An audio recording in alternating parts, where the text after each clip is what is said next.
Talk about anticipation. Two candidates take one stage in front of an audience of up to 100 million people to debate the future of the free world. Yes, it's just about here. First presidential debate between Hillary Clinton and Donald Trump. Can she successfully make the case she's trustworthy and healthy enough for the job? Can he convince voters he has the temperament to be president and has command of complicated issues? The race could not be tighter. A new Bloomberg poll of likely voters found 43% favor Trump, 41% for Clinton. Libertarian Gary Johnson has 8% and Green Party candidate Jill Stein 4%. Both candidates have taken different approaches to prepare for tonight. Not so much homework for Trump as he continued to make campaign appearances over the weekend. And except for a meeting with Israeli Prime Minister Benjamin Netanyahu, Clinton was hunkered down with aides at a hotel near her New York home for the past few days. Clinton comes into the debate facing higher expectations. 49% said they expect her to have a better performance, while just 39% think Trump will do a better job. The stage is set at Hofstra University on Long Island. It was quiet there today. That will change in about 2 hours. So, with more on what's at stake here for each candidate tonight, joining me are freelance journalist Joanna Weiss. Hi, Joanna. Hi, Jim. Nick O'Malley is director of the Shorenstein Center at Harvard's Kennedy School. It's great to meet you. Nico, thanks for being here. And Farah Stockman, a political reporter with the New York Times, formerly of the Boston Globe. Farah, it's great to see you too. Starting with you, Chris Wallace, who's going to do the third debate, Fox News, started this whole thing. He's not going to fact check, and then Matt Lauer failed to do follow-up questions. Everybody went nuts. Should Lester Holt correct one of the participants if he or she says something is just factually inaccurate? Well, I think the primary purpose of the debates is to get to know these candidates a little bit more. And part of that is watching how they interact with each other and to what extent they call each other out and hold each other accountable. And so I think, if a really egregious lie or misstatement goes unchecked by the other candidate, then yes, Lester should step in and say, well, that's not actually how it is. But giving them a chance to go at each other a bit is a really important part of the dynamic. Were you on that, Farah? Man, I mean, so many of these debates are full of half-truths and it's context, and so I'm not sure how he'd spend all his time fact-checking, basically, if he was. So you say stay out of it? I think unless it's like absolutely over the top. And if it's absolutely over the top, your editor is in your newspaper, is Dean Baquet, explaining why he started using the word lie in headlines right after the birther thing a week ago Friday. Should Lester Holt look at Donald Trump or Hillary Clinton and say, actually, that's a lie, Secretary. That's a lie, Mr. Trump. Should that if it's a lie, it's a lie, your boss says. I think there was a real moment at the New York Times where they decided, hey, we have to call out some things really forcefully as lies because that's what they are. And for us to stand on the sidelines and pretend it's a half-truth is ridiculous. Joanna, before I get to you, everybody cites when they talk about this, the Candy Crowley moment with Mitt Romney. We're all familiar with that. One word most of us didn't remember so well is when Gerald Ford had a real big mistake in 1976. Listen to Ford, but what many of us have forgotten, also listen to Max Frankel from the New York Times, who is moderating that debate. There is no Soviet domination of Eastern Europe, and there never will be under a Ford administration.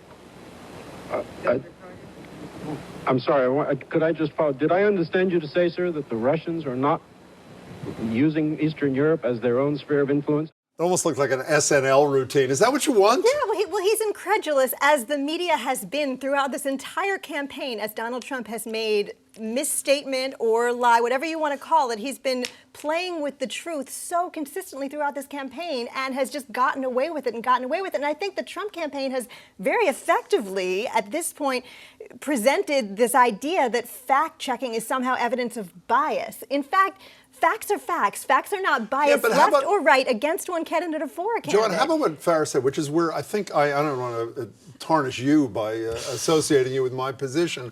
There are half-truths and half-lies. So Lester Holt calls out Trump or Clinton on a big lie tonight. So does the viewer at home, who maybe isn't as obsessed with this as we are, to assume if he doesn't call them out on something else, then it must be true? I mean, when you go down that path, How do you, I mean, Bloomberg, I'm sure you've heard, Bloomberg TV is going to run a little thing across the bottom of the screen. We're going to do corrections in real time, which I can't even imagine. But isn't there that danger? If you call out one, then why didn't you call out another? I guess there are gradations of misstatement, or there are gradations of hyperbole, or You want to gradations decide of that on the fly exaggeration. in front of 100 million people? I think Lester Holt ought to have a cheat sheet beside him where he knows some of the things that he can anticipate that these guys are probably going to say that warrant a correction. And then, yes, the next day there will be plenty of media outlets that will be doing all kinds of fact checking if you want to look for it. But I'm a little bit concerned about the casual viewer who lets it wash over him or her and then doesn't take that Well, next isn't that step. why the other candidate is there, though? Just like Carter was there in '76? No? Well, I would take things a little step further and say that this is the first Twitter election. Like, this is the first election conducted on Twitter, and you're going to have millions of Yes, you people fact checking on Twitter, and it's, in a way, it's sort of an echo chamber. But I think it's really important. Trump has what, like 12 million Twitter followers.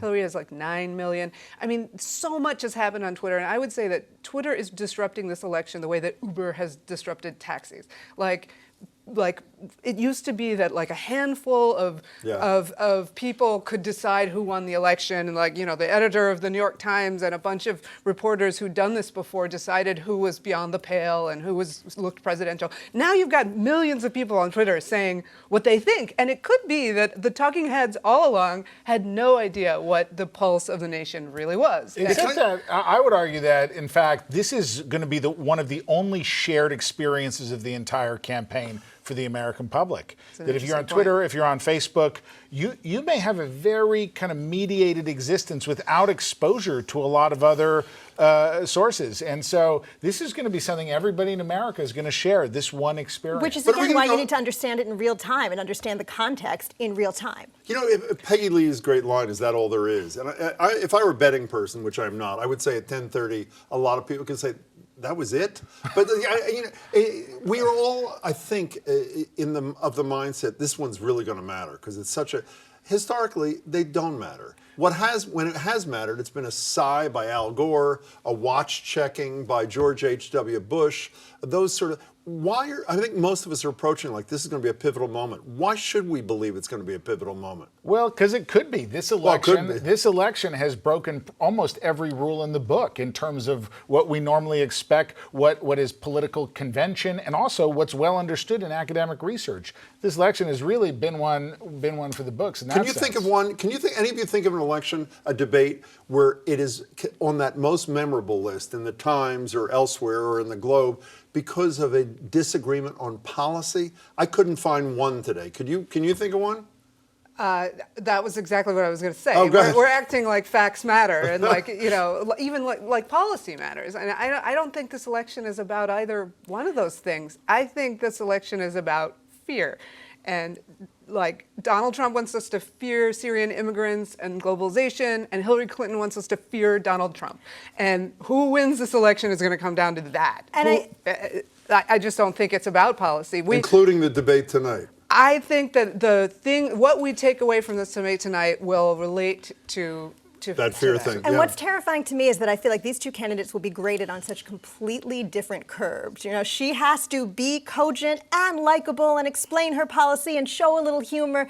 He has to stand like a normal person and not insult everyone in America. By the standards he's judged by, my cat is presidential. Oh, I loved when he stood next to the Mexican president and didn't make a fool of himself. And so, wow, he can do this. And it's like, how many times? Well, beyond that low expectation thing, is there a double standard applied to her? I mean, the Clinton course. people are saying that. Yes, there is. Yeah, in fact, not only is Because it been of a her player, gender. but it's also been, we've documented it at the Shaughnessy Center in our research, looking at major media outlets and how they're covering this election. The coverage of Hillary has been overwhelmingly negative. They seek comment from Donald Trump on Hillary Clinton's policies more often than they seek comment from Hillary Clinton.